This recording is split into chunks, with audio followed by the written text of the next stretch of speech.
Hey, hello, it's Marco. Do you collect anime figures? And have you ever put some figures on a shelf and thought to yourself, it looks a little boring?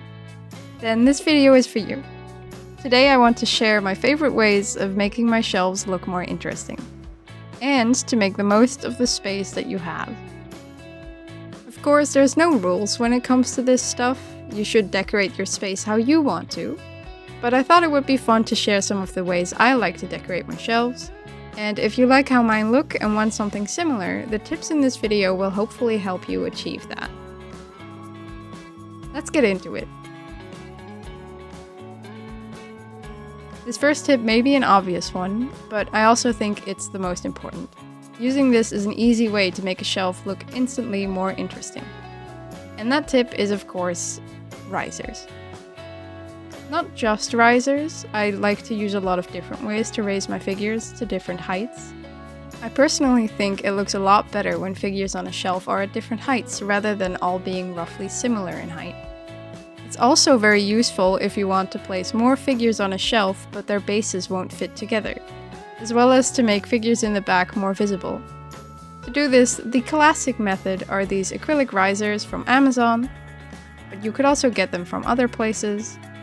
But there's also a bunch of other things I like to use, such as these candle holders, or really any candle holders.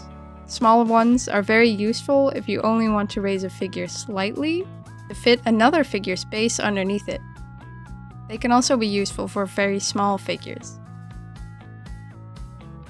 You could also use small plant pots. I'm kind of horrible at taking care of plants, so I ended up using these as risers instead. I've also used these glass containers that are from certain desserts. Just clean them and they're ready to use.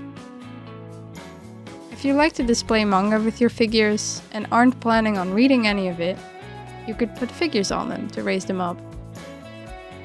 You could also use game cases or boxes from figures or merch that happen to look nice. I got these small plastic containers from some Star Rail merch, and I thought they could come in handy as risers. I've already used a couple of them. I like to reuse stuff instead of just throwing it out. Most of the time you won't even see what the figure is standing on anyway, so they don't have to look good. Figure bases can be very different on the bottom, so some methods may work better than others. Try to make sure that whatever you use, the figure is stable enough that a slight shake shouldn't knock it over.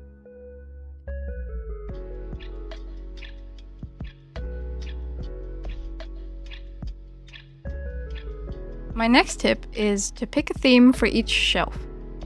I like for most of my shelves to have a theme.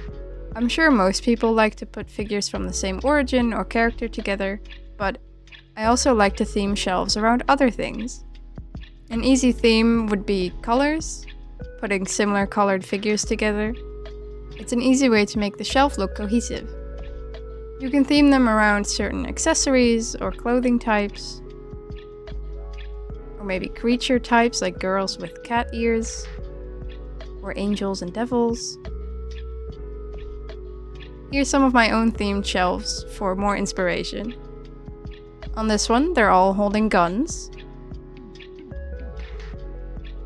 And this one is a bunny shelf. This one is a fantasy themed shelf. And this one is simply similar colors. This top shelf of my Ritsta has some cohesion to it. On the left side, it's mostly blue with some pink. And the right side has red and pink. And there's also just quite a number of Mikus. In the middle, it's simply Genshin on the left and Pokemon on the right. And the bottom shelf has kind of a dangerous theme, with most figures holding a weapon of some sort, or being from kind of a battle anime. Shelves don't necessarily need themes to look good, but I think it's really fun to find commonalities between figures from entirely different origins.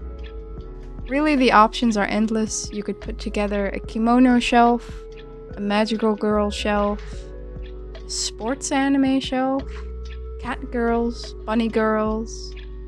Anything goes. Be creative and have fun.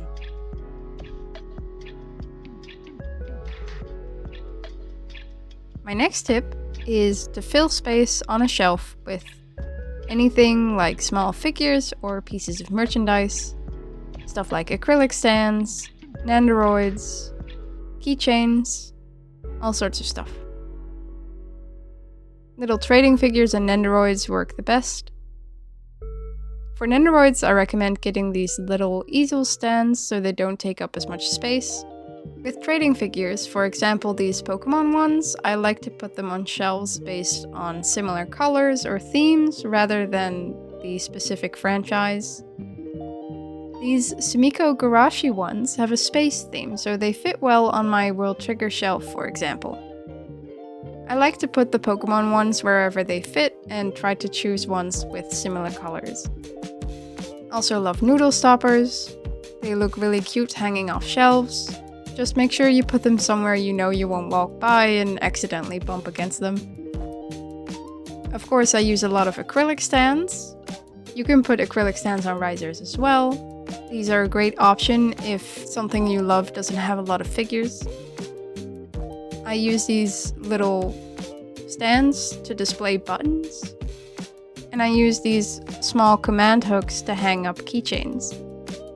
I also have some fake flowers around in some shelves. You don't always need to fill all of the space on a shelf. It can start looking cluttered. For me, it's important to find the balance between a cluttered shelf and one that feels empty. It's important to experiment and see what you like the most.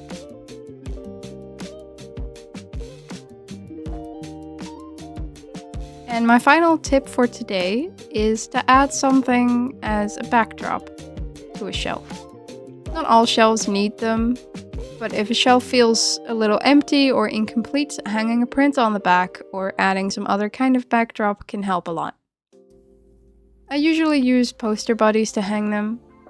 They make it possible to still move them around as well. I like to put manga behind my figures as well, like my entire World Trigger series. But it does take up a lot of space on the shelf. Sometimes figures can come with an insert in their box that can look really nice as a backdrop. Here I used this piece from the box of the Junko Pop-Up Parade on my Danganronpa shelf. On this Miku shelf, as you can see, I hung up some fake flower garlands. I also used the little command hooks here. I mostly did this because these shelves have some ugly seams in the back, so I used this to cover them up. It looks nice, but it also looks a little too busy. But I put a lot of effort into it, so I'm not taking it down. You can also use some CDs. Here I've used them on Yo's shelf in the back. And for this one, these are pages from a magazine that I've cut out and stuck onto the back. Also in an attempt to hide the seam lines. If you have something like this Rudsta shelf with a metal back, then you can use magnets to hang up prints. Also, quick tip for prints like these shikishi boards. These are too thick to simply just put magnets on. So I use these magnets that look like pins and put the shikishi on them and then put another magnet on top so they stay put. And that's all the tips I had. Actually, I have one more tip. The most important of all is to just have fun. It doesn't matter what other people think of your collection or your shelves. What matters is that you love them. But I do hope these tips may have helped you, or you got some inspiration along the way, or at least you enjoyed the video. Feel free to leave your own tips in the comments if you have any. Next video will probably be back to unboxings. So I hope you look forward to that. And I hope you have a nice day. And see you next time. Bye!